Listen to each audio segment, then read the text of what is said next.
Facility. Medical facility का जो पैराफेमिलिया है ये बड़ा, आप ये कह सकते हैं कि I don't know why it's little scattered, छोटा सा इसके अंदर स्कैटर है, इसको समेटना पड़ता है।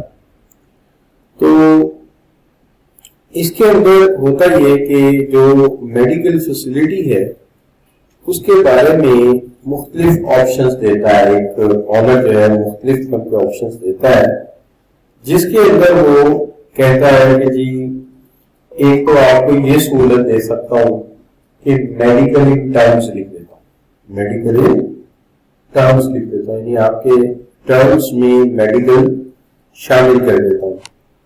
दूसरा ये हो सकता है कि आप कहीं से जाके इलाज करवा लें, मैं पैसे दे दूंगा, आप इलाज करवाने में पैसे दे दूंगा, ये भी एक पॉसिबिलिटी हो सकती है। तो अगर आप देखें तो इसमें जो डिटेल बनती है वो ये बनती है, इसको हम यूं कह सकते हैं कि मेडिकल फैसिलिटी, मेडिकल फैसिलिटी, इसके अंदर सबसे पहली चीज जो है वो ये है कि देयर आर डिफरेंट ऑप्शंस, इसके अंदर डिफरेंट ऑप्शन है जो दिए जा सकते हैं। सबसे पहले ये कहा जा सकता है कि मेडिकल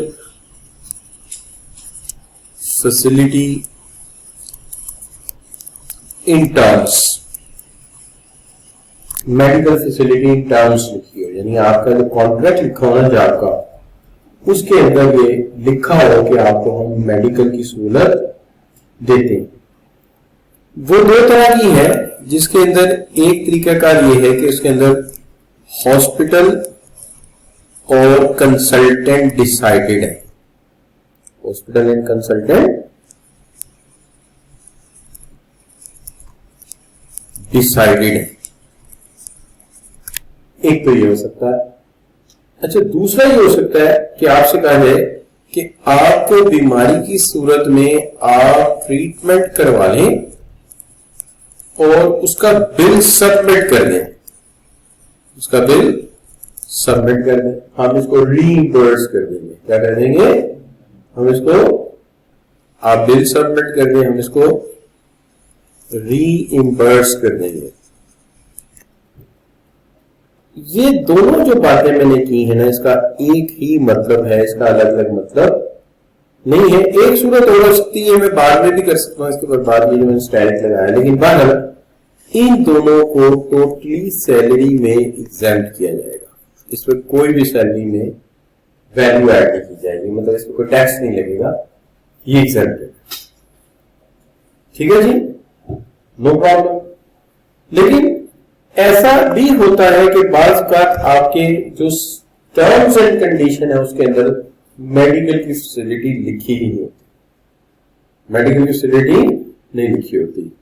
तो अगर मेडिकल फैसिलिटी दी गई है, हो सकता है ना कोई बंदा आए और आके कहे कि देखिए मैं आपको बड़ा डियर किस्म का एम्प्लॉय हूं और आप दूसरों को मेडिकल दे रहे हैं और मुझे नहीं दे रहे, तो अच्छा यार जा तुझे भी मेडिकल फैसिलिटी दे देते हैं। लेकिन date is not in terms, ये टर्म्स में नहीं लिखी हुई, ये टर्म्स में नहीं लिखी हुई। तो ऐसी सूरत में जितने पैसे मेडिकल के मिलेंगे या खर्च होंगे चार्जेबल टू टैक्स होंगे, चार्जेबल टू टैक्स होंगे। इसका मतलब ये है कि जब भी मेडिकल फैसिलिटी की बात हो, कोशिश ये करनी चाहिए कि वो किसमें हो, आपके टर्म्स में शामिल होगा। टर्म्स में शामिल ना हुआ तो क्या होगा? शाबाश, if it is not in terms तो it is chargeable to tax.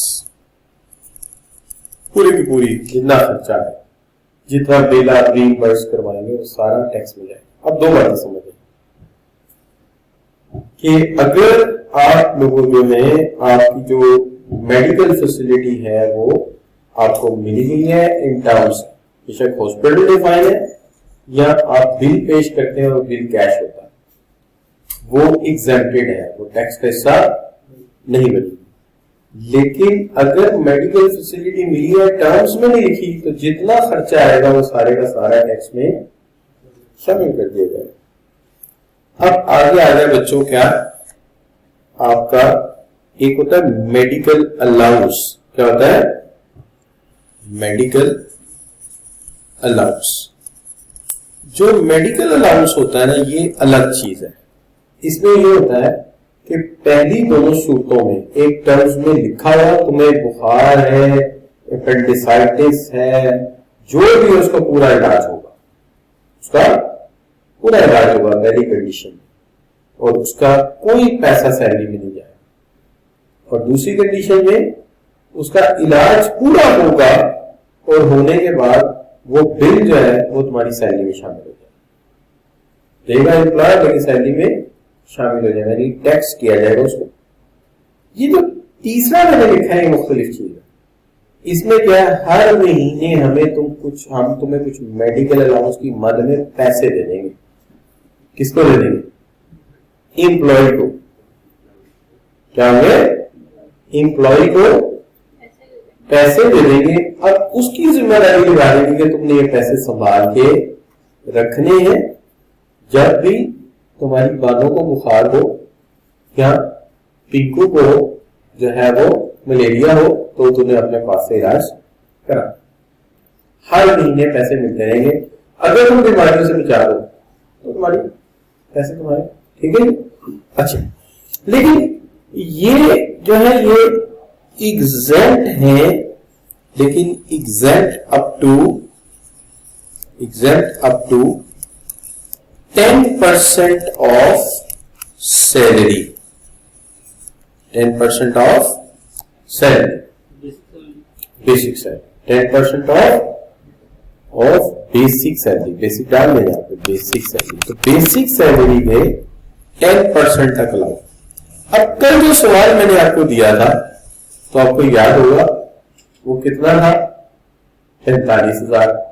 तनख्वाह इसकी थी 5 लाख। तो मैंने आपसे कहा 5 लाख का 45 10% से कम बनता था। ये एग्जैक्ट हो जाएगा, ये एग्जैक्ट हो। क्लियर बच्चों? So you see medical facility clear हो गई बात। Medical facility without terms and then medical allowance. अब अगले जो 2 ऑप्शन है ना वो इन दोनों का मैग्नीट्यूड है। अगले 2 ऑप्शन इन दोनों का मैग्नीट्यूड है, यानी एक ऐसा सही और खुश दिल मालिक मिला या एम्प्लॉयर मिला, वो कहता है मैं एक नहीं तुम्हें दोनों दूंगा। एक नहीं तुम्हें दोनों चीजें दूंगा। मैं तुम्हें मेडिकल फैसिलिटी भी दूंगा और उसके साथ साथ तुम्हें मेडिकल अलाउंस भी दूंगा। ठीक है जी। तो इसकी 2 सूरतें बन गई ना, एक ये और एक ये। इन दोनों में कुछ फर्क नजर आ रहा है? Medical facility plus medical allowance, क्या कोई फर्क है जी दोनों में? दोनों एक ही जैसे हैं। क्यों जी? Medical facility medical allowance, medical facility medical allowance, एक ही। फर्क आप डाल दें, एक में ये टर्म्स में लिखा है, इन टर्म्स, यानी ये दोनों चीजें इन टर्म्स है, और दूसरे में नॉट इन टर्म्स। अब अगर ये टर्म्स में लिखा है तो एक चीज माफ कर देते हैं, एक चीज माफ कर देते हैं, यानी मेडिकल फैसिलिटी जो है ना, मेडिकल फैसिलिटी ये एग्जाम्प्ट कर देते हैं। अब जब बात होगी अलाउंस की, नहीं अलाउंस नहीं, अब तो मैं छोड़ूंगा नहीं, दोनों तरफ से मुझे मारे अलाउंस फुली टैक्स्ड करेंगे, अलाउंस फुली टैक्सेबल। ठीक है। अच्छा, अब अगर इन टर्म्स में नहीं है तो मेडिकल फैसिलिटी तो फुली चार्ज करेंगे, फुली चार्जेबल टू टैक्स, ठीक है। बट थोड़ी सी रियायत कर देते हैं फिर, क्या, अलाउंस अप टू 10%, कुछ तो दे देना चाहे, अप टू 10%। अब ये कितनी सिचुएशन बन गई, how many, there are 5 situations. One situation, the medical is written in terms, medical terms में लिखा है, तुमसे कुछ भी नहीं लेंगे, एग्जाम्प्ट कर देंगे, टर्म्स में लिखा है। हाँ, 2 सूरतें हैं, या तुम्हारे हॉस्पिटल और कंसल्टेंट डिफाइंड है, तो वहां से इलाज करा लो, दवाई ले लो, कोई मसला नहीं, मेडिकल स्टोर भी डिफाइंड है। दूसरा, पूरा इलाज कराओ, आदिल हॉस्पिटल से करा लो, डॉक्टर हॉस्पिटल करा लो, डॉक्टर के नाम दे दो, हम रिइंबर्स कर देते हैं। तीसरा तरीका है, मेडिकल फैसिलिटी तुम्हें देते हैं लेकिन टर्म नहीं लिखी हुई, तो हम तो दे देंगे, लेकिन एफपीआर तुमने क्या करेगी, एफपीआर तुमसे फाइन लेगी। मेडिकल अलाउंस का क्या हल निकाला है, मेडिकल अलाउंस का ये हल निकाला है कि exempt up to 10% of the basic salary, 10% तक एग्जाम्प्ट है, बाकी पे टैक्स लगेगा। अच्छा, और अगर मेडिकल फैसिलिटी और मेडिकल अलाउंस दोनों है, इन टर्म्स में लिखें, तो मेडिकल फैसिलिटी तुम्हारी माफ, एग्जाम्प्ट कर देते जैसे पहले वाले ने की थी, लेकिन फिर अलाउंस है पूरा पूरा टैक्स होगा। और अगर दोनों फैसिलिटीज मिली है, टर्म्स में नहीं लिखी, तो आप लोगों ने मजाक बनाया होगा, तो फिर फैसिलिटी को पूरा टैक्स लगाएंगे, अलाउंस का 10% तुम्हें ऑफ कर देंगे, जैसे हम करते हैं। अब ये जो लॉ है ना, ये इस तरह से लिखा हुआ, लॉ जो इस तरह से लिखा हुआ, क्या लिखा हुआ, देखिए, both as per term given medical facility are employer offer reimbursement of medical bill, क्या है, exempted। अब इसकी जो आजकल की कंडीशन है उसके लिए मैंने स्टेरिक लगाया, ये मैं आजकल के जो सूरत है इसको भी बताता हूं आपको कि आगे चल के। अच्छा, और दूसरी चीज ये है कि both not as per term, ना मेडिकल फैसिलिटी है ना बिल रीइंबर्स है, तो पूरा टैक्स देना पड़ेगा, ठीक है ना। अच्छा, only medical allowance 10% of basic salary is exempted, और अगर both as per term, medical facility भी और मेडिकल अलाउंस भी, इन दोनों में जो ये कंडीशन है ना, इजाजत है, तो लिहाजा क्या होगा, मेडिकल फैसिलिटी एग्जेम्प्ट और अलाउंस फुली टैक्सेबल। और अगर both are not as per term given, तो फैसिलिटी फुली टैक्सेबल एंड क्या है, शाबाश, allowance is exempted up to कितना, 10%। ठीक होगा बच्चों, ये है इसकी सूरत हाल। अब जरा इसको याद करना भी बनता है, जैसे देखिए, आपको mister Jain is working on a basic salary of 70,000 per month, dearness allowance है उनका वो है कितना, और as per term has hospital, यानी he has hospital and employer bear 1,20,000। अब इसमें क्या होगा, बेसिक सैलरी की जो है वो जैसे होता है आमतौर पे, बेसिक सैलरी को टैक्स लगेगा, 70,000 इनकी सैलरी है, 12 इंस्टॉलमेंट मिलती हैं साल में, तो ये 8,40,000। लेकिन अगर आप बात करें डेयरनेस अलाउंस की, तो जो डेयरनेस अलाउंस है इनका वो 4,000 जैसा कि है, 12 इंस्टॉलमेंट बनी तो ये बन गया 48,000। लेकिन जो इनका बाकी मामला है हाउस रेंट का, तो हाउस रेंट भी मिलेगा, हाउस रेंट अलाउंस है ना। अच्छा, तो अलाउंस तो आपको जानते हैं कि 30,000 मल्टीप्लाई बाय 12 कितना हो गया जी, शाबाश, 3,60,000 हजार, क्योंकि 12 36 हो जाएगा ना, तो 3,60,000।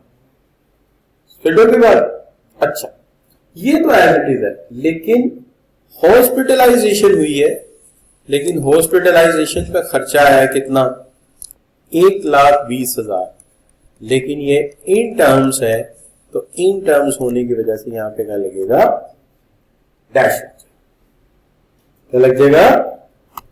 ठीक होगी बात बच्चों। इस तरह ये स्टेटमेंट में जाएगा, इस तरह ये स्टेटमेंट में जाएगा, ये सवाल में इस तरह से जाएगा। पहला जो आपका केस है, क्लियर बच्चों। अच्छा, अब जो दूसरा केस है उसके अंदर आपने जो है ये कह रहे हैं कि आपकी जो हॉस्पिटलाइजेशन है वो इन टर्म्स नहीं है, इन टर्म्स वही सवाल है, सिर्फ ये फर्क है, not in terms, not in terms.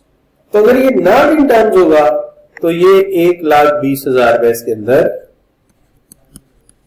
Add हो जाएगा। ठीक है बात, ये 1,20,000 रुपए इसके अंदर ऐड हो जाएगा और टोटल का हिस्सा बन जाएगा। पहले ये एग्जेम्प्टेड का, क्लियर जी, फुली टैक्स होगा। लेकिन अगर फर्स्ट कर लीजिए कि ऐसी सूरत हाल बन जाती है कि जैसे आप ये कहते हैं कि mister Jain is working on a basic salary of 70,000 और ऐसी सूरत हाल में उनकी सैलरी 70,000 है, डैनेस अलाउंस भी है, हाउस रेंट भी हुई है, लेकिन employer provide medical allowance of 8,000 per month, 8,000 per month. तो होगा ये कि 8,000 पर मंथ है, तो सबसे पहले लिखेंगे इसकी बेसिक सैलरी। तो बेसिक सैलरी जो है वो बन गई कितनी आपकी, 70,000 मल्टीप्लाई बाय 12, तो ये हो गया आपका 8,40,000। फिर आपका डेयरनेस अलाउंस, तो डेयरनेस अलाउंस होगा 4,000 मल्टीप्लाई किया 12 से, ठीक है जी, तो ये बन गया 48,000। और हाउस रेंट आपका हो गया 30,000 मल्टीप्लाई बाय 12, तो 36 बन जाएगा, 3,60,000। ठीक होगी बात। लेकिन जो मेडिकल अलाउंस होगा आपका वो बनेगा कितना, 8,000 है, 8,000 को मल्टीप्लाई करें 12 से, कितना बन गया, 96,000। ठीक है जी। और बेसिक सैलरी का 10% निकालेंगे तो वो बनेगा 84,000। ये एग्जाम्पल हो जाएगा और बाकी की रकम जो आएगी वो सैलरी में ऐड होगी। ठीक होगी बात। यानी 10% ऑफ सैलरी तक एग्जैक्ट है ना, तो एग्जैक्ट अमाउंट माइनस कर दीजिए, बाकी को क्या लगा देंगे आप, टैक्स लगा दें। ठीक होगी बात, नो प्रॉब्लम जी। अच्छा, अब क्या कर सकते हैं हम, ऐसा कर सकते हैं कि एस्केप दबाएं, इसको सेव कर लें और सेव करने के बाद ये वाली स्लाइड जो है इसको कंट्रोल C करके यहाँ पे कंट्रोल V कर देते हैं और ये वाला जो है हिस्सा इसको हटा देते हैं और यहाँ पे अब सिचुएशन क्या है। अब सिचुएशन ये है कि बेसिक सैलरी क्या है, वही है, डायरेक्ट अलाउंस भी वही है, हाउस रेंट भी वही है। 90,000 खर्च कर दिया गया इनकी किस पे, हॉस्पिटलाइजेशन। 90,000 खर्च कर दिया गया हॉस्पिटलाइजेशन से और मेडिकल अलाउंस प्रोवाइड किया गया 8,000। ठीक है जी, लेकिन एज पर टर्म्स। तो क्या करेंगे, एज पर टर्म्स के हवाले से यहां पे मैं ऐड कर देता हूं हॉस्पिटलाइजेशन, कलर चेंज कर देता हूं, यहां ऐड कर देता हूं हॉस्पिटलाइजेशन। हॉस्पिटलाइजेशन का बच्चों कितना खर्चा आया है? 90,000। 90,000। तो क्या होगा, हॉस्पिटलाइजेशन का क्या करेंगे, 90,000 एग्जाम्प्ट कर देंगे, बाकी सैलरी में आ जाए। वही सवाल चल जाएगा। क्या ख्याल है बच्चों हॉस्पिटलाइजेशन का? क्योंकि उसने रूल क्या बताया था, रूल याद है ना आपको? ये देखो, ये रहा रूल कि मेडिकल फैसिलिटी को एग्जाम्प्ट कर देंगे और अलाउंस को जो है क्या करेंगे, फुली टैक्स कर देंगे। तो इसको क्या करेंगे, फुली टैक्स कर देंगे। तो कर देते हैं fully tax. Sorry, fully tax का मतलब यहां पे क्या आ जाएगा, 96,000। ये काट देते हैं। ठीक होगी बात, नो प्रॉब्लम। अच्छा, अगर ये टर्म में ना होता, अगर ये टर्म में ना होता तो फिर क्या होता? अगर ये टर्म में ना होता तो फिर इसकी सूरत हाल ये बननी थी,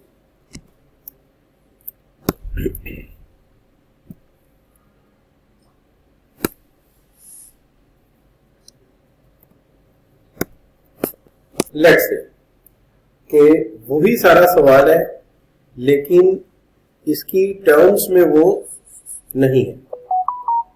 तो अगर इसकी टर्म्स में नहीं है तो फिर हॉस्पिटलाइजेशन का 90,000 भी यहां आएगा, ठीक है, और ये 10% तक एग्जेम्पशन मिलेगी। ठीक है, क्योंकि लॉ ये कहता है कि अगर तीसरी सूरत है कि उसने आपको हॉस्पिटलाइजेशन भी दे दी, यानी मेडिकल फैसिलिटी भी दे दी और अलाउंस भी दे दिया, लेकिन टर्म्स में नहीं लिखा हुआ, तो मेडिकल फैसिलिटी पूरी तरह टैक्स होगी। ठीक है, मेडिकल फैसिलिटी पूरी तरह टैक्स होगी और अलाउंस जो है वो 10% तक एग्जेम्प्टेड होगा। तो फिर देखिए क्या किया हमने, हॉस्पिटलाइजेशन पूरी कर दी और जो अलाउंस है उसका क्या किया, 10% ऐड कर दिया। तो अब ये दोनों आ जाएंगे। अब ये पांचों कंडीशन क्या होगी आपकी, पूरी होगी। क्लियर जी, पांचों कंडीशन पूरी होगी आपकी। अच्छा बच्चों, अब थोड़ा सा जो मैंने आपसे वो स्टेरिक लगाया था उस पर बात कर लूँ। जो स्टेरिक छोड़ा था ना वहां पे, मैंने कहा था कि स्टेरिक जो लगाया इसको बताता हूँ। ये स्टेरिक मैंने इसलिए लगाया था कि आजकल के दौर में ना इंश्योरेंस कंपनियों ने जाके कहना शुरू कर दिया एम्प्लॉयर से कि तुम्हारे बस की बात नहीं है, तुमसे मैनेज नहीं होगा, तुम ऐसा करो, तुम ना इंश्योरेंस के पैसे हमें दे दिया करो, इसके मेडिकल इंश्योरेंस के पैसे हमें दे दिया करो, ठीक है, और एम्प्लॉयर जो है वो पैसे दे देता है किसको, कंपनी को, जुबली इंश्योरेंस को दे दिए, जुबली मेडिकल इंश्योरेंस। वो कहते हैं तेरे बस की बात नहीं, तू ना मेडिकल इंश्योरेंस हमारे से करा ले। कहां तू लिस्टें रखता फिरेगा, अकाउंटेंट रखे हुए हैं, सेल दवाइयों के पैसे जा रहे हैं और जनाब डॉक्टरों के हिसाब हो रहे हैं और ये हो रहा है वो हो रहा है, पता नहीं इसमें कितनी पेनल्टीज तुम्हें पड़ रही है, पता नहीं डील भी सही हो रहा है कि नहीं हो रहा, हो सकता है बंदा बीमार भी ना हो, डॉक्टर भी साथ मिला हो, तो तुम्हारे बस की बात नहीं, तुम ऐसा करो, तो हमें एक लमसम दे दिया। तो उसने लमसम दे दिया किसको, जुबली इंश्योरेंस को। उसके बदले एम्प्लॉय को मिल गई, एम्प्लॉय को क्या मिल गई, एम्प्लॉय को फैमिली इंश्योरेंस मिल गई। ठीक है जी, एम्प्लॉय को फैमिली इंश्योरेंस मिल गई और वो फैमिली इंश्योरेंस आ गई उसके पास। अब वो पैसे देता रहेगा और मेडिकल इधर से होता रहेगा। तो जब भी बंदा बीमार होगा अब वो हॉस्पिटल वाले इलाज करेंगे और बिल जो है वो एम्प्लॉयर को नहीं जाएगा, बिल बल्कि इंश्योरेंस कंपनी को जाएगा। तो ये भी जो है आ जाता है किसमें, मेडिकल फैसिलिटी में। हाँ, उसी में मेडिकल फैसिलिटी, यानी उसकी तीसरी सूरत ये बन गई है क्या, कि जितना मर्जी उसको ग्लूकोज लगे, जितने मर्जी पैसे लगे, वो पैसे एम्प्लॉयर ने नहीं देने, एम्प्लॉयर ने सिर्फ क्या देनी है, उसने इसको जो है इंश्योरेंस प्रीमियम पे करना है। जी वो फिक्स्ड लेंगे, ठीक है, वो फिक्स्ड ही देते हैं पूरे एम्प्लॉयज की, और वो जरा कम ही होती है क्योंकि लमसम होती है। तो आम बंदा इंश्योरेंस कराए तो महंगी है मेडिकल की, वो कराए तो सस्ती है, तो मेडिकल इंश्योरेंस करा देते और उसका वो जो है ना कार्ड मिल जाता है। अक्सर औकात तो ये होता है। अच्छा ये क्लियर है आपको? तो ये तीसरी सूरत है, 3 सूरतें होंगी एक मेडिकल फैसिलिटी की, जाओ बीमार हो जहां से मर्जी इलाज कराओ बिल जाओ। दूसरी चीज क्या है, हमने हॉस्पिटल डिफाइन किया हुआ है, इत्तेफाक हॉस्पिटल जाना बस, और दवाई भी इत्तेफाक हॉस्पिटल में मेडिकल स्टोर से लेना, वो हम साफ कर लें। और तीसरी सूरत क्या बन गई मेडिकल फैसिलिटी की, तुम जिस हॉस्पिटल जाना चाहते हो जाओ, इंश्योरेंस को फोन कर देना, वो नुमाइंदा आ जाए वो देख ले, ठीक है ना। तो मेरे पास 2013 में इंश्योरेंस थी सीएफई की तरफ से मेडिकल की, और मैं डेंगू हो गया, तो प्लेटलेट्स खासे कम थे मेरे, तो मैं हॉस्पिटल चला गया था, इत्तेफाक हॉस्पिटल। वहां जाके मैंने कार्ड दिखाया और कार्ड की कॉपी ले ली, और उन्होंने मुझे कुछ भी नहीं कहा। मैं वापस गया, मैंने पैसे पूछे, नहीं सर आपकी इंश्योरेंस हो जाता है। 1 रुपया में 3-4 दिन में रहा था, मेरी ठाट के साथ एसी वेसी वाला कमरा था। उसके बाद एक दफा हुआ था क्या, मेरा दांत निकाला था किसी डॉक्टर ने, वो शायद नाड़ी था, उसने वेन डैमेज कर दी थी, मैं घर गया, ब्लड बंद नहीं हुआ। मैं हॉस्पिटल गया दिखाने, उन्हें कहा पहले वेट करता रहा, फिर गया, उन्होंने कहा आपकी वेन डैमेज हुई, आपका ऑपरेशन होगा, अब आप जाए किसी बड़े सर्जन के पास। फिर गया नेशनल हॉस्पिटल, तो वहां 2 बार खून नहीं, ब्रेन, ये ब्रेन का खून ना बड़ी तेजी से आता है, तो बड़े मतलब कुछ भी नहीं समझ आ रही थी मुझे। तो वो उन्होंने मेरे ले गए ऑपरेशन थिएटर, उन्होंने अंदर भी स्टिचेस लगाए, बाहर भी लगाए, बंद हो रूई में बंद कर दिया, नींद का टिकट। अब वो जब बिल लेके आया ना बंदा, तो सर मैडम इतने पैसे नहीं,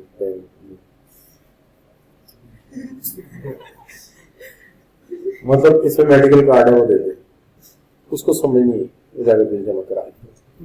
अच्छा वापस आ रहे थे ना गाड़ी पे, तो गाड़ी मेरी पूनम मुंह थी, वो व्हाइट कार थी मेरा, तो वो ना अंदर भी ब्लड, बाहर ब्लड, बड़ा ब्लड आया। तो वो है मेरी बेगम का शुक्र अल्लाह आप ठीक हो गए। वो रात आप क्या कह रहे थे? मैंने कहा वो बिल दे दिया था आपने? कहती हाँ मैं दे थी, 16,000 मांगा था उन्होंने दे। मैंने कहा मैं कुछ नहीं कहना। अब मैं उसको बताता उसने वो साफ करना था, मेरे डांटे लगे हुए, मैं नहीं कुछ नहीं कह रहा था। अच्छा बच्चों, तो ये भी एक मेडिकल फैसिलिटी हो सकती है। अच्छा ये मैंने पहले भी पढ़ाया है शायद किसी को, चलो कोई बात। अच्छा बच्चों अब बात आ गई क्या जी, अब बात आ गई जी, Ahmed Ghazi has been working as a director production in Delta Pakistan limited DLP for last 3 years. He received for monthly enrollments of DLP during the year 2018 कह रहे जी बेटा।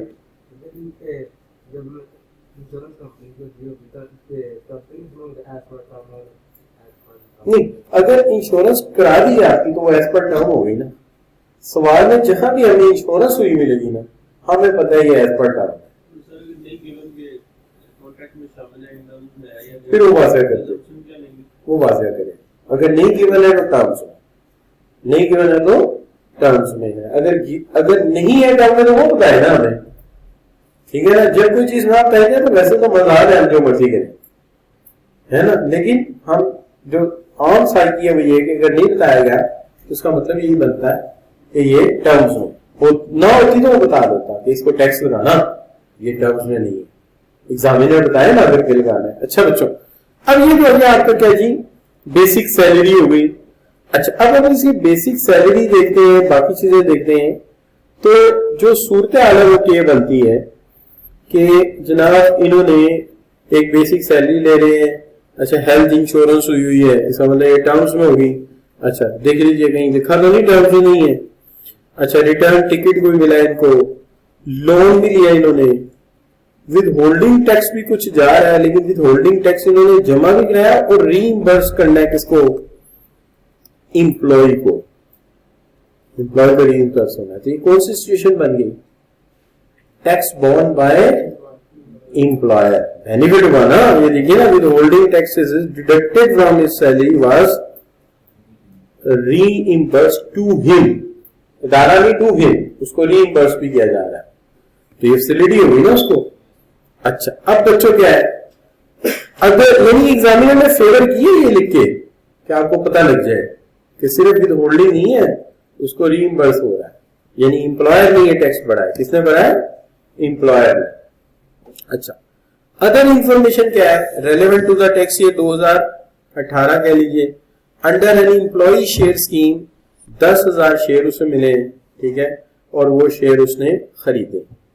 अच्छा, क्या वो शेयर उसने बेचे? क्यों जी?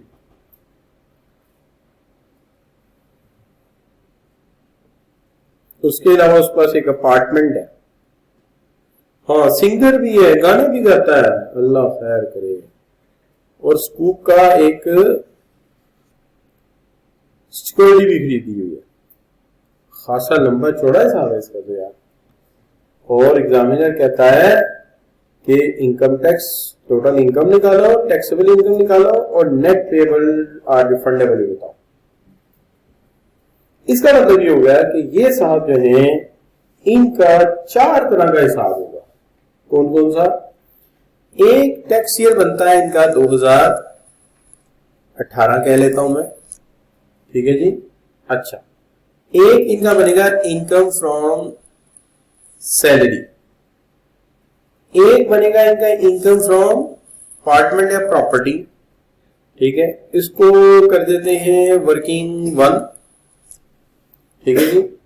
और इनकम फ्रॉम प्रॉपर्टी को कर देते हैं वर्किंग जो भी कह लें, और इनकम फ्रॉम कैपिटल गेन भी आएगा, इनकम फ्रॉम अदर सोर्स भी आएगा, क्योंकि गाने शाने भी गा रहे हैं लोग। तो जब ये गाने शाने गा रहे हैं इनकम फ्रॉम अदर सोर्स, तो इसको कह देते हैं ये वर्किंग 4 है, ठीक है। और कैपिटल गेन को वर्किंग 2 कर देते हैं, ये पहले कर लेंगे तरतीब के एतबार से, और ये वर्किंग 3 करेगा। तरतीब कोई भी रख लें, आपकी मर्जी है, जो मर्जी रखें। अच्छा, तो ये बच्चों हो गए इसके सारे हिसाब किताब जो हमने करने हैं। सबसे पहले चलते हैं इनकम फ्रॉम सैलरी की तरफ। अब पता क्या करते हैं, इसको हम पकड़ के यहां से हटा देते हैं और इसको ले जाते हैं तीसरी स्लाइड पर। सबसे पहले हम करते हैं हिसाब किसका? वर्किंग 1 का, ठीक है। सो वर्किंग 1, और वर्किंग 1 है income from salary, it's a working 1, ठीक है जी। तो इनकम फ्रॉम सैलरी में सबसे पहले statement is in my hand. सबसे पहले चलते हैं बेसिक सैलरी देख के आते हैं कि बेसिक सैलरी कितनी है। अच्छा, बेसिक सैलरी ईयरली लिखी है, मंथली लिखी है? हाँ, देखा, ध्यान से स्टेटमेंट पढ़नी है। अच्छा बच्चों, तो बेसिक सैलरी इन भाई की जो है वो है कितनी? 6,50,000 रुपये। वाकई यार अमीर आदमी है। और कितनी सैलरी है? 12 महीने मिले तो अच्छे खासे पैसे बन जाएंगे। कितने बन जाएंगे? 78 लाख, ठीक है जी। अच्छा, और क्या क्या मिल रहा है भाई को? हाउस रेंट 95 और मेडिकल अलाउंस 70,000 मेडिकल अलाउंस, और साथ ये भी मिला हुआ है प्रीमियम दिया जा रहा है। कितना प्रीमियम दिया जा रहा है? 50,000, ठीक है। 50,000 क्या दिया जा रहा है? प्रीमियम दिया जा रहा है। अच्छा, अब सवाल ये है कि अगर मेडिकल फैसिलिटी भी है, मेडिकल अलाउंस भी है, तो क्या पढ़ के आए हैं हम अभी? किसको टैक्स लगाएं, किसको टैक्स छोड़ें? मेडिकल फैसिलिटी को छोड़ दें और अलाउंस को फुली टैक्स लगा दें। चौथा केस है ना। अच्छा, तो ऐसा करते हैं कि जो इनकी हेल्थ इंश्योरेंस है, नहीं पहले सॉरी हाउस रेंट पहले ना कर दूं। हाउस रेंट ये तो फारिग करें पहले। हाउस रेंट कितना था? 90,000, 12 महीने 95 था, और क्यों कहता है? चलो 95 कितना हो गया जी? 11,40,000। तो 11,40,000 ये हो, ठीक हो गया ना। अच्छा, अब चलते हैं किस तरफ? मेडिकल अलाउंस की तरफ, और साथ ही डाल देते हैं इसके अंदर मेडिकल इंश्योरेंस। अब जो मेडिकल इंश्योरेंस है, चूंकि बताया नहीं तो टर्म्स में होगी, तो मेडिकल इंश्योरेंस जो भी है वो एग्जेम्प्ट है। वही फैसिलिटी में आ गई ना। फैसिलिटी 3 तरह की होती है, वो हॉस्पिटल बता दे, खर्चा रिवर्स कर दे या इंश्योरेंस करा दे। अच्छा, और जब मेंशन ना हो तो किसमें होगी? टर्म्स में होगी। अब इसका मतलब मेडिकल अलाउंस को पूरा टैक्स लगाना पड़ेगा, और मेडिकल अलाउंस कितना है? 70,000 हर महीने मिलता है ना जी, शाबाश। तो 84 क्या कितने जीरो लगेंगे? 8,40,000। ठीक हो गया बच्चों। अब चल के देखते हैं क्या क्या कर रहे हैं। हमने ये काम हटा दिया, ये कर दिया, ये कर दिया और ये भी कर दिया। अब इनको एक ना रिक्रिएशनल टूर मिला है। क्यों बच्चों? Ticket for Dubai worth of 1,80,000 for him and his family. कितनी छोटी फैमिली, 1,80,000 में दुबई का चक्कर लगाई। तो कहने का मतलब ये हुआ कि यहां पे क्या लिखेंगे? Recreational ticket. कितने का? 1,80,000। ये तो एक ही दफा डल जाएगा ना, हर महीने तो नहीं मिल रहा। क्या ख्याल? ठीक होगा बच्चों। अच्छा जी, अब इंसान से जाकर पूछते हैं कि भाई क्या सूरत हाल है, जरा बताओ हमें। तो ये कहता है जी कि इन्होंने लोन लिया 5 मिलियन का। कब लिया है? 1 अगस्त, यानी 1 जुलाई नहीं, 1 अगस्त। तो महीने कितने बन जाएंगे? 11। कितने पे? 6% पे। तो कर लेते हैं, loan of 5 million multiply by 10 markup minus 6%, 4% हो गया ना, मल्टीप्लाई 11 बाय 12। 1 महीना काम है। ये कम अगस्त को लिया, जुलाई को लेता वो मल्टीप्लाई नहीं करके 12/12 एक आ जाता। ठीक है बच्चों। तो ये बन गया कितना?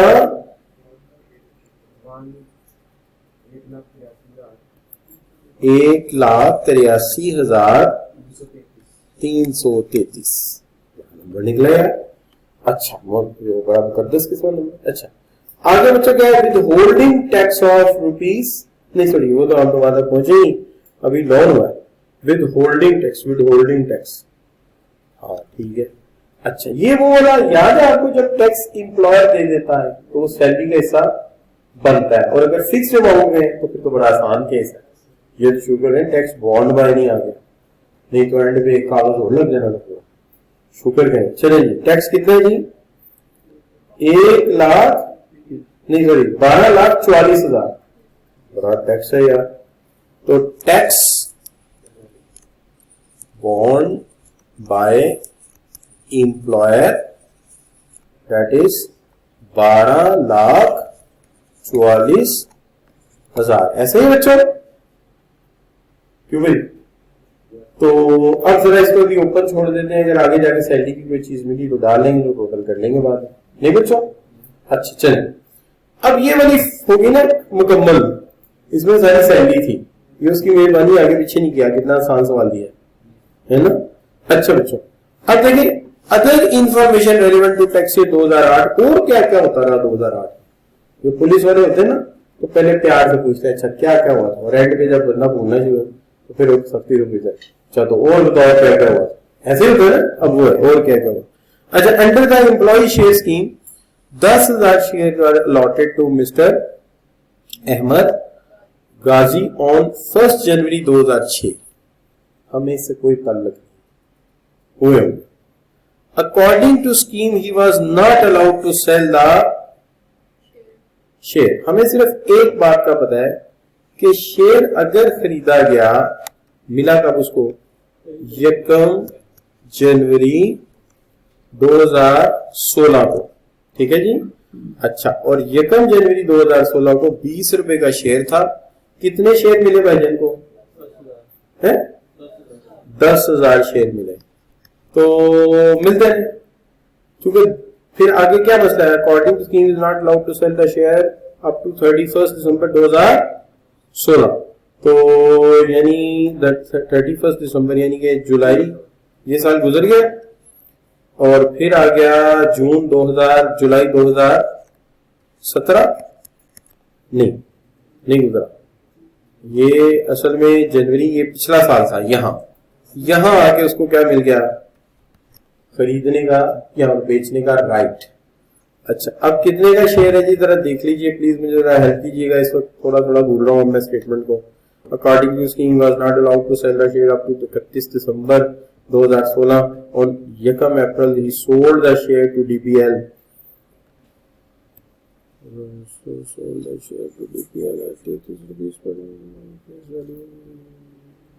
ठीक, कोई बात। अच्छा बच्चों, अब बात ये आ गई कि ठीक है, शेयर से उसने खरीद लिए, ठीक है ना, कैपिटल गेन हो गया। तो 6000 शेयर है, कितने के खरीदे? 33 रुपए के। और बेचे कितने के? बेचे कितने के? 33 के। खरीदे कितने के? 20 रुपए में 10,000 नहीं, 23 पे खरीदे मेरे साथ। नहीं, मैं बता रहा हूं। देखिए, 10,000 शेयर्स खरीदे गए। डन हो गई बात? अच्छा, खरीदे गए 10,000 शेयर 2000 जनवरी 2016। अच्छा, कितने में? 20 में। कितने बन गए? 20 नहीं बनेगा यार, 2 लाख बनेगा। लेकिन इससे कोई तल्लक नहीं। तल्लक बनेगा इसके साथ कि 10,000 शेयर 23 रुपए के हिसाब से 2,30,000, इससे तल्लुक बनेगा फेयर मार्केट वैल्यू। जिसे बेचने का हक मिला, कॉस्ट उस दिन की काउंट होगी, उससे पहले की कॉस्ट काउंट नहीं मिला है। जब बेचने का हक मिला उस दिन हकीकत में मिला ना शेयर, उससे पहले तो इन्वेस्टमेंट ही हुई, खर्चा था। अच्छा, तो अब जो बनेगा क्या बनेगा? अब ये बनेगा कि हम जाएंगे कैपिटल गेन में। कैपिटल गेन का है नहीं बना है, या बना देते हैं इनकम फ्रॉम कैपिटल गेन। और वर्किंग थी इसकी, नंबर क्या लगाना था? 2 वर्किंग 2। अच्छा, तो कितना शेयर है? शाबाश, शेयर है 6000 और बिका है 33,000 का। तो ए माइनस बी, ये माइनस कर देते हैं। फिर 6000 शेयर और 23 से मल्टीप्लाई कर देते हैं। ये कॉस्ट आ गई, वो कंसिडरेशन आ गई। अल्लाह, कितना बचा बच्चों? 60,000। चेक कर, क्योंकि देखो ना, ये बना था 2,30,000 है ना, और ये कितना बनता है? ये बनता है 2,90,000। ठीक है, 2,90,000। तो ये इसमें से माइनस कर दें, कितना बच गया? 60। अच्छा, अब जरा एक चीज को गौर करें। मुझे जो असल तकलीफ है या दिक्कत है वो ये है कि मुझे ये नहीं समझ आ रही कि ये साल से ज्यादा हो गया कि साल से कम है। ज्यादा है। देखिए, ये बन रहा है सेल करने की जो डेट बन रही है वो कौन सी बन रही है? अप्रैल। और खरीदे वो उसके नाम कब हुए थे? उसे राइट कब मिला था? है ना, साल से ज्यादा बन रहा है। तो साल से ज्यादा बन रहा है तो प्राइवेट कंपनी के शेयर्स हैं, तो 60 से मल्टीप्लाई करना पड़ेगा, सॉरी 75% मल्टीप्लाई करना पड़ेगा। जी, हाँ होंगे, वो लीजिए। बस एक मिनट, मैं बस ये बात जरा समझा। अच्छा बच्चों, ये सब मानते हैं साल से ज्यादा? Everybody agree? साल से ज्यादा कितना हो गया? 45,000 हो गया। ठीक है जी,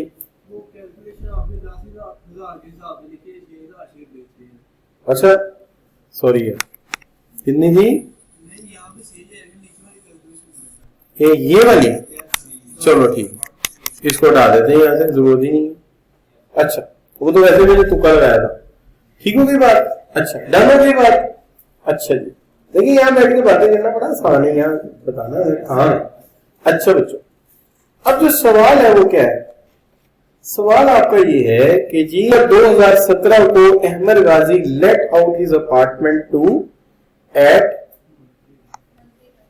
ऑफ 30,000 टू हिज फ्रेंड, जिसकी फेयर मार्केट वैल्यू बनती थी 40,000। तो अब मैं जाता हूं इनकम फ्रॉम प्रॉपर्टी में।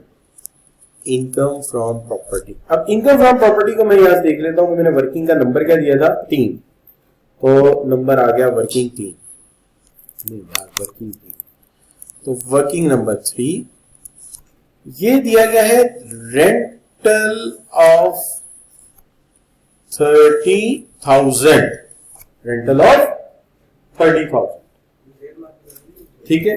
और फेयर मार्केट वैल्यू इसकी कितनी आती है 40, तो हम हायर ऑफ लेंगे, हायर ऑफ ये लेंगे, ठीक है। तो ये बच्चों आ गया कितना जी, देखिए पूरे साल है वैसे, चेक दैट कितने बच्चों ऑन रेंटेड अक्टूबर, 30 अक्टूबर, तो जुलाई निकल गया, अगस्त निकल गया, सितंबर निकल गया और अक्टूबर भी निकल गया, 8 महीने। तो 8 महीने का हिसाब कीजिए कितना बन गया 3,20,000, शाबाश। अच्छा 3,20,000 को हम मल्टीप्लाई कर देंगे 1/5 से, because it is repair allowance. Repair allowance जो है ये बन जाएगा आपका 64,000, ये निकल गया इसमें से, ठीक हो गई बात। अब कितना आ गया बच्चों 2,56,000, ठीक हो गई बात जी बच्चे। तो वो तो शुरू से हम बता रहे हैं वो इग्नोर हो जाएगी, इग्नोर हो जाएगी, शुरू से बता रहे हैं तो इग्नोर होगी, वो काउंट ही नहीं होगी, क्योंकि हमें एक लाभ बन गया है कि बेशक सारे का सारे पैसे खर्च हो, हमने 1/5 देना, बेशक एक भी पैसा ना लगे तब भी हमने 1/5 ही देना, ये FBR कहता है। अच्छा इनकम फ्रॉम अदर सोर्स को ले लेते हैं, वो क्या है उनकी सारे काम आप आधा निशा करना आता है उनको, टीवी पे जाके करते हो, गाने गाते हैं नए नए, तेरी आंखों के दरिया का वो क्या कहते हैं, झलकना भी जरूरी था, टेक्स्ट पढ़ना भी जरूरी था। अच्छा बच्चों अब ये तो सीधा सीधा ही मेरे हिसाब से तो हमें ये बनाना ही नहीं चाहिए। 2 लाख कितना है 2,25,000, इसकी जरूरत ही नहीं, ट्रीटमेंट इसका है कोई नहीं, इनकम फ्रॉम अदर सोर्स है। तो अब हम यहां से टोटल उठाते हैं और वहां लिख देते हैं। अब और कोई चीज निकली नहीं, इसका भी टोटल मारते हैं, बस सवाल हल हो गया, सवाल हल हो। टाइम देख रहे हैं, टाइम है हमारे पास, हाँ है हो गया आंसर जी, शाबाश। कितना टोटल आ गया income from salary,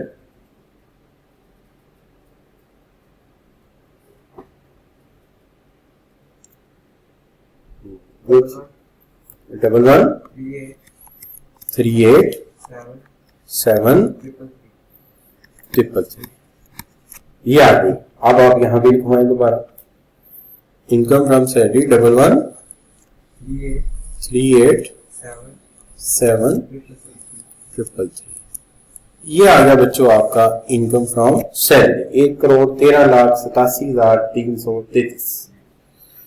income from property 2,56,000। अच्छा टैक्स वैक्स तो नहीं था उसके अंदर, 2,56,000 एक बार चेक करो, कोई टैक्स वैक्स तो नहीं है, देखो प्रॉपर्टी है ये, यहां फुल स्टॉप है, कोई टैक्स नहीं, ठीक है।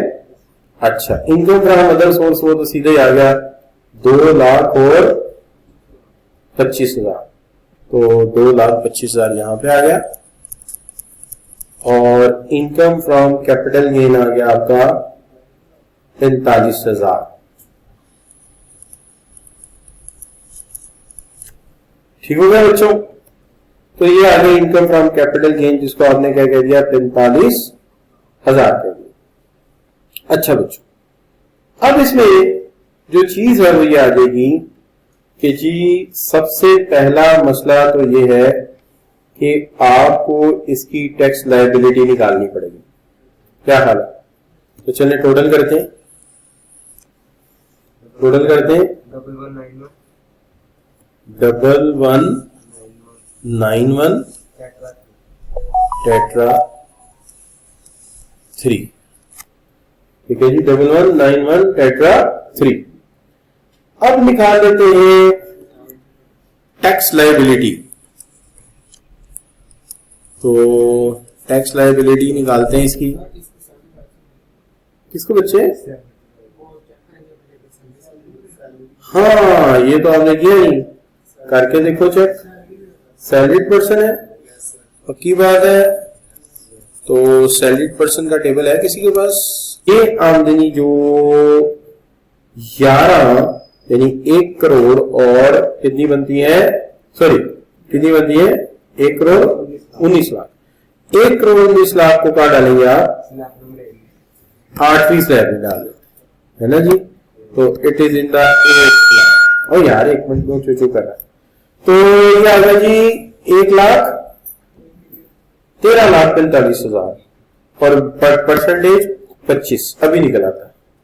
तो ये बच्चों 13 लाख कितना था, 45,000, ठीक है, प्लस मिनिमम वैल्यू थी 8 मिलियन ना, तो 8 मिलियन माइनस करो इसमें से, शाबाश, और मल्टीप्लाई कर दो 25% से। चलो तो ये आ गया, समझो क्या हाल है बच्चों? अच्छा जी 2 3 2 टेट्रा 3 1 3 1 3 1 3 1 3, ये आ गया बच्चों टैक्स।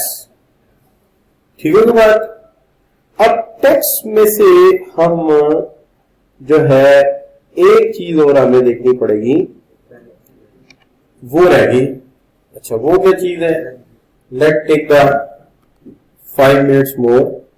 और एक ऐसी चीज जो आपने पढ़ी ही नहीं हुई, अच्छा नहीं पढ़ी मेरा ख्याल है, नहीं है ना, बंदे नहीं पढ़ाई है वाली भी नहीं पढ़ी, ये स्कूक। एक बंदे ने नई सिक्योरिटीज खरीदी, क्या खरीदी? नई सिक्योरिटीज खरीदी। अच्छा नई सिक्योरिटी खरीदने पर ना एक आपको क्रेडिट मिलता है, क्या मिलता है? टैक्स क्रेडिट मिलता है। तो हम यहां लिख देते हैं क्या, शाबाश, हम यहां लिख देते हैं tax credit due to new security.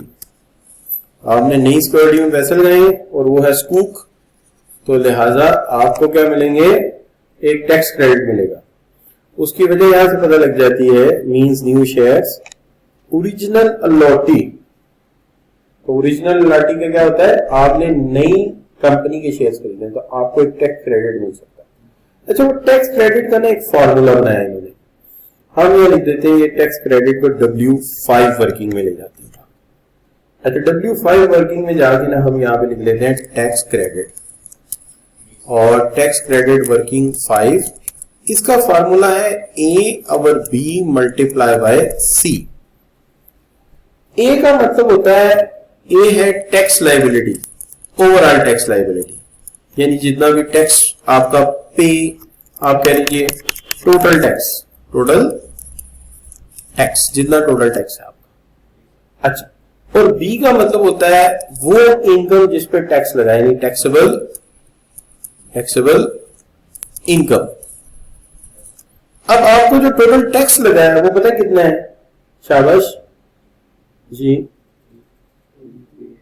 अच्छा 2 3 2 बोले टेट्रा 3, और जो इनकम है वो क्या है? 111 कॉमा आगे क्या है? 91 टेट्रा 3, ऐसे ही है बच्चों, पक्की बात है। अच्छा ये हो गया बच्चों आपका क्या जी? इनकम।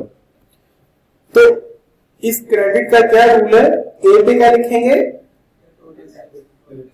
टोटल टैक्स लायबिलिटी, और नीचे क्या लिखेंगे? Total income. अच्छा सी के लिए ना ये कहते हैं 3 ऑप्शन लेंगे, लोअर ऑफ लेंगे, तीनों में से जो चीज कम से कम आ जाए। एक लोअर ऑफ कहता है कॉस्ट ऑफ शेयर्स, वो है 14 लाख, ऐसे ही है। अच्छा कॉस्ट ऑफ शेयर है 14 लाख, और दूसरा है 20% of taxable income. Taxable income का 20% निकालें जरा जी, 119136 333 मल्टीप्लाई बाय 20%, करिए जरा, कितना आता है? 238,2,666 7 कर देते हैं, ठीक हो गई बात। अच्छा, तीन चीजों में से लोअर ऑफ लेना है, एक कॉस्ट ऑफ शेयर, दूसरा 20% ऑफ टैक्सेबल इनकम, और तीसरा वैल्यू उन्होंने दी हुई है वो है 2 मिलियन। सबसे कम कौन सा है? Cost of share. पुट कर देना जी इधर, ये फार्मूला बन गया आपका 1 2 3 2 3 3 3 3 divided by 1191333 multiply by 14 lakh जी, 273,027 जीरो एक आएगा। अच्छा, तो ऐसा कर देता हूँ, यहाँ कोमा लगाता हूँ 027, अब सही है। अब ये बच्चों आपको मिल गया क्या? Tax credit. अब ये जो टैक्स क्रेडिट है, पहले टैक्स में से क्या किया जाएगा? माइनस किया जाएगा। दोबारा लिखाया जाए मुझे 273,027, ये माइनस होगा, इसमें से कितना रह जाएगा बताइए? शाबाश जी, 2,050,305, ठीक है जी। अच्छा, अब एक चीज रहेगी, सॉरी, वो क्या है? जो मालिक ने टैक्स दिया हुआ है वो विद होल्ड भी है, वो कहां है? ये रहा 12,44,000, ये भी निकाले ना, ये दिया हुआ पहले, तो विद होल्ड टैक्स 12,44,000, चलिए ये भी निकालें जी। कितना बन गया? 806,305, ये है टैक्स पेबल। और अगर ये नेगेटिव आ जाता तो रिफंड। क्लियर जी? अब ये सवाल पूरा सॉल्व हो गया है, ठीक है। तो ये किसी बच्चे ने मुझे कहा था, वैसे मेरा कोई ऐसा खास इरादा नहीं था इसको कराने का, मैं ख्याल था पहले कोर्स पूरा कर लूँ, एग्जाम ईद के बाद कराऊंगा आराम से, जब प्रैक्टिस एंड पे रिवीजन कराऊंगा। फिर किसी बच्चे ने कहा कि जी वो क्या नाम लेते पता नहीं, एक बुक है उसका क्वेश्चन नंबर 27 है, ये अगर आप कराएं तो फिर बात, तो वो फिर मैंने कहा कि अच्छा यार करा देते हैं। अच्छा, टैक्स क्रेडिट्स इसके बाद थोड़े से पढ़ा दूंगा आपको, ताकि टैक्स क्रेडिट्स आपको तंग ना करें, और यही वाला सवाल मैं टेस्ट में दूंगा। जाहिर है सेम तो नहीं होगा, लेकिन एग्जैक्ट